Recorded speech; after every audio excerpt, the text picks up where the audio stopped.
बिस्मिल्लाहिर्रहमानिर्रहीम। अस्सलाम वालेकुम। मैं हूं नईम रज़ा और आप देख रहे हैं मेरा यूट्यूब चैनल।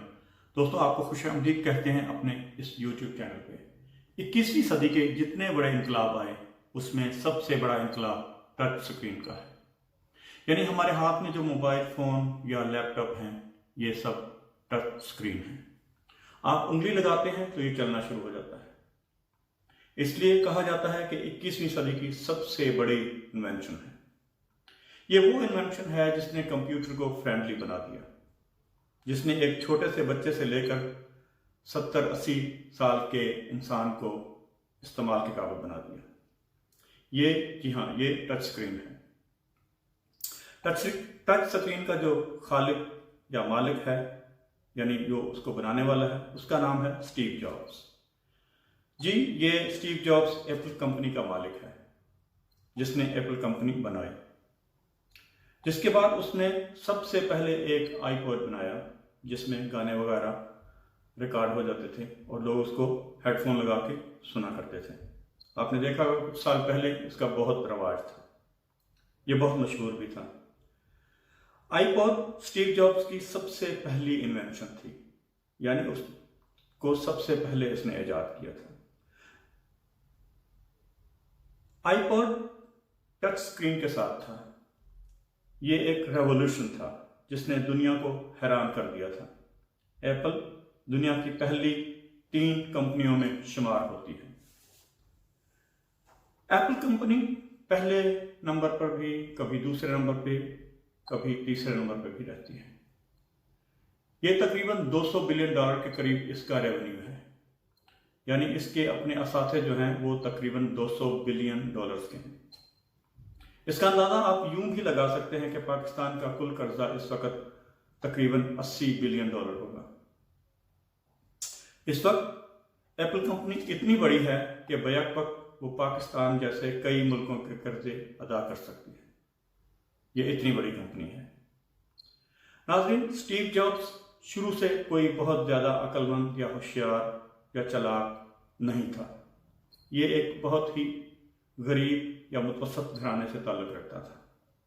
दिमागी लिहाज से भी ये कोई बहुत बड़ा ब्रिलियंट बच्चा नहीं था। कुछ अर्सा पहले इसकी जॉब की जो पहली एप्लीकेशन थी वो मंजर-ए-आम पर आई। वो उस वक्त तकरीबन $3.5 लाख की बिकी थी। उसकी जो एप्लीकेशन थी, सिर्फ एप्लीकेशन जो उसने उस वक्त अपने हाथ से लिखी थी या कंप्यूटर से लिखी होगी शायद, लेकिन वो नहीं, उस वक्त तो गालिबन कंप्यूटर था ही नहीं। जिस वक्त उसने लिखी होगी पहली एप्लीकेशन, उस वक्त उसने हाथ से ही लिखी थी। तो वो $3.5 लाख की बिकी थी। आप हैरान रह जाएंगे ये एप्लीकेशन देखकर, उसमें इतनी ज़्यादा गलतियां थी। उसकी स्पेलिंग भी अक्सर जगहों पर गलत थी, उसमें ग्रामर की भी बेइंतहा गलतियां थी।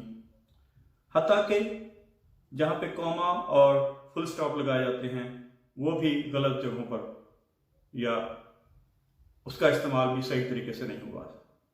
यानी इतना वो पढ़ाई में भी ऐसा ही था।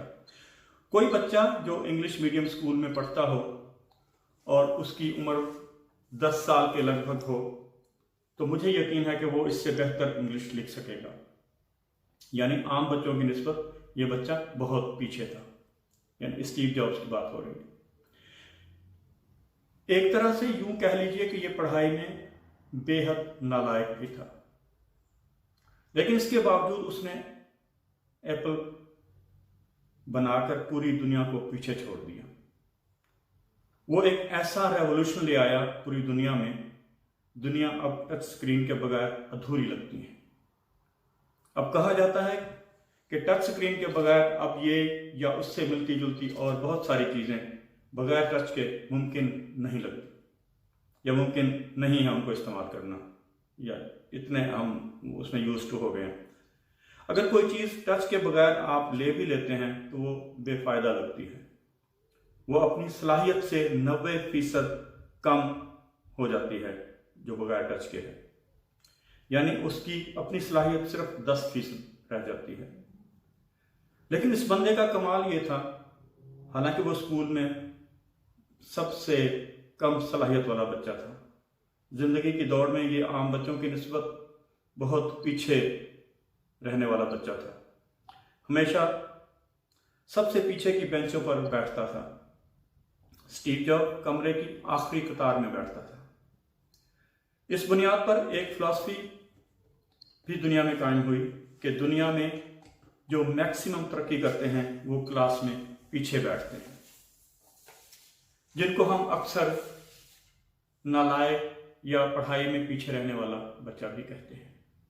अक्सर देखा गया है कि जो पढ़ाई में अच्छे होते हैं वो क्लास में अगली बेंचों पर या अगली कतारों में बैठते हैं, लेकिन ये भी देखा गया है कि वो बच्चे एक एवरेज तरक्की करते हैं। उनकी जो सलाहियत होती है वो एक एवरेज ही होती है, उससे आगे भी गए हैं लेकिन बहुत कम। कोई बहुत बड़ा कारनामा नहीं करते वो। अब सवाल यह है कि क्लास में पीछे बैठने वाले बच्चे इतने कामयाब कैसे हो सकते हैं, इतने बड़े आइडियाज कैसे ले लेते हैं, फिर उनमें कामयाबी भी हासिल कर लेते हैं। ये कैसे मुमकिन होता है? अपनी उम्र के पहले 20 सालों में उन्होंने कभी सोचा भी नहीं कि हमने क्लास की अगली बेंचों पर बैठना होता है या बैठना है। आप उनकी हिम्मत और हौसले और तसलसल देखिए कि स्कूल कॉलेज को ही देखें तो 15-18 साल वो क्लास की पीछे की सीटों पे बैठते हैं। उन्होंने कभी नहीं सोचा कि हम अगली सीटों पर जाकर बैठें। उनकी हिम्मत और तसलसल दरअसल उनको कामयाब करती है। जो वो 15-18 साल स्कूल कॉलेज यूनिवर्सिटी में सबसे पीछे जाकर बैठे रहते हैं, वही असल में उनकी हिम्मत और हौसला होती है। वही असल में उनको कामयाब भी करती है, क्योंकि कामयाबी के लिए सिर्फ अच्छे नंबर का होना या सलाहियत का होना काफी नहीं। अगली सीटों पर बैठना अहम नहीं। आपके लिए अहम यह है कि आप तसलसल यानी कंसिस्टेंसी, आपके लिए हिम्मत और हौसला होना बहुत अहम है। और ये लोग जिंदगी के अहम तरीन 15-18 साल हिम्मत, हौसला, कंसिस्टेंसी के साथ लगे रहते हैं। ये इतने हौसले वाले बन जाते हैं कि दूसरों की छोटी मोटी कामयाबी पर भी उन्हें हर्ट नहीं फील होता। किसी बात से परेशान नहीं होते कि किसी के लिए हॉल में तालियां बज रही हैं या कोई पहली पोजीशनों पर आने वालों को हार पहनाए जा रहे हैं या उनको अवार्ड दिए जा रहे हैं। इनको इस चीज से बिल्कुल फर्क नहीं पड़ता। ये बिल्कुल उसके ऊपर सोचते भी नहीं, देखते भी नहीं। अक्सर पीछे बैठने वालों में 3 खूबियां होती हैं। उनमें जो सबसे पहली है तसलसल यानी कंसिस्टेंसी, ये बहुत जरूरी है।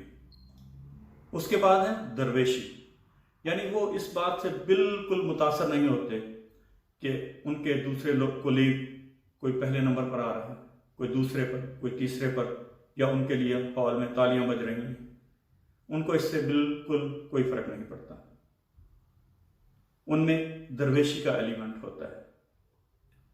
और तीसरी बात जो है, वो पिछले 15-18 साल से अपने दोस्तों की बातें सुनने के बावजूद, कोई उनको नालायक, घर में भी शायद उनको कोई नालायक या ज्यादा ज़हीन नहीं कहता होगा, उनको कोई कुछ भी कहे उनको कोई फर्क नहीं पड़ता। वो तसलसल से अपने काम में और अपनी धुन में लगे रहते हैं, हौसला नहीं हारते। इस सबक के बावजूद ये अपने कदमों पर कायम रहते हैं।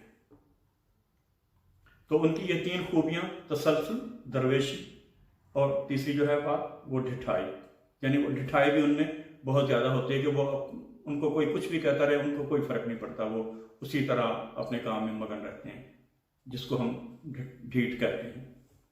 ये 3 चीजें हैं जो कामयाबी के लिए इंतहाई जरूरी हैं। अगर आप में तसलसल, कंसिस्टेंसी नहीं है, अगर आप में दरवेशी नहीं है और अगर आप में ढिठाई भी नहीं है, तो आप कामयाब नहीं हो सकते। जब ये लोग यूनिवर्सिटियों से ये 3 तोहफे लेकर निकलते हैं, यानी तसलसल, दरवेशी और ढिठाई, तो कामयाबी इनके कदम चूम लेती है। ये तीनों इनको कामयाब करने में मददगार साबित होती हैं, बल्कि सिर्फ इन्हीं 3 वजूहात की बिना पर ये कामयाब होते हैं। लिहाजा अगर आपके बच्चे पढ़ाई में नालायक हैं या स्कूल में क्लास में सबसे पीछे बैठते हैं तो घबराने की कोई ज़रूरत नहीं, घबराने वाली कोई बात नहीं, क्योंकि उनके अंदर कामयाबी का बहुत बड़ा एलिमेंट मौजूद है, क्योंकि उनके अंदर वो तीनों अनासर मौजूद हैं जो उनको कामयाब बना सकते हैं।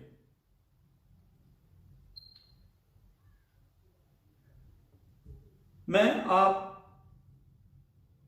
अपने बच्चे से ये जरूर कहें कि मुझे तुम्हारी डिग्री से कोई गरज नहीं, मुझे कोई मसला नहीं इस बात से कि तुम्हारे पास डिग्री अच्छी नहीं है या तुम बहुत अच्छे नंबर लेकर पास नहीं हुए, लेकिन ये 3 तोहफे जो आप यूनिवर्सिटी से लेकर आए हो, यानी तसलसल, दरवेशी और ढिठाई, ये 3 तोहफे जो आप यूनिवर्सिटी से लेकर आए हो, इनकी बुनियाद पर आप मुझे कामयाब होकर दिखाओ।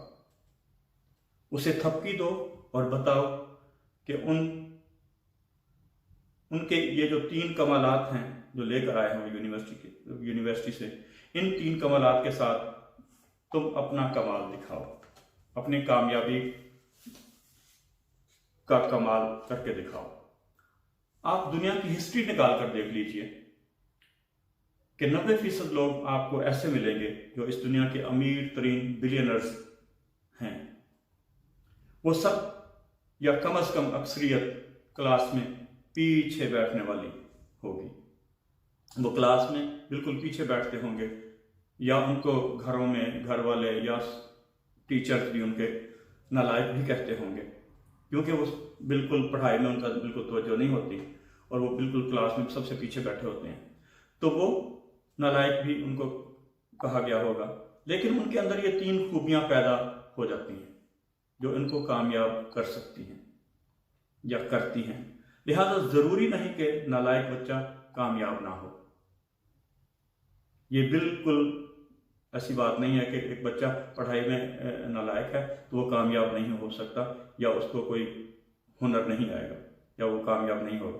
वो बिल्कुल कामयाब हो सकता है, क्योंकि उसके अंदर वो तीनों अनासर पैदा हो चुके हैं जो उसको कामयाब बना सकते हैं, जो उसको कामयाब होने के लिए ज़रूरी हैं, वो उसके अंदर वो तीनों अनासर पैदा हो चुके हैं। जो एक आम से बच्चे को स्टीव जॉब्स बना देते हैं, यानी स्टीव जॉब्स जो एप्पल कंपनी का मालिक बन गया, ये दुनिया को तब्दील करने का हुनर जानते हैं। जो उन्होंने 15-18 साल या कमोवेश ऊपर नीचे जो उन्होंने क्लास में एक तसलसल से पीछे बैठने का हुनर सीखा, उनके अंदर एक दरवेशी पैदा हुई और वो ढीठ भी बन गए, तो उनमें ये तीनों खूबियां पैदा हो गई जो उनको कामयाब बना सकती हैं। लिहाजा आपको फिक्र करने की ज़रूरत नहीं कि आपका बच्चा अगर क्लास में पढ़ाई में बहुत अच्छा नहीं तो वो कामयाब नहीं होगा। वो यकीनन वो बिल्कुल कामयाब हो सकता है, और आप उसको थपकी दें और उसे कहें कि आप जो 3 खूबियां लेकर आए हो यूनिवर्सिटी से, उन 3 खूबियों की बुनियाद पर आप मुझे कामयाब होकर दिखाओ। नाज़रीन, आपको अगर ये मेरी वीडियो अच्छी लगे तो आप इसको शेयर, लाइक और सब्सक्राइब भी कर दीजिएगा। मिलते हैं एक अगले वीडियो में। अल्लाह हाफ़िज़।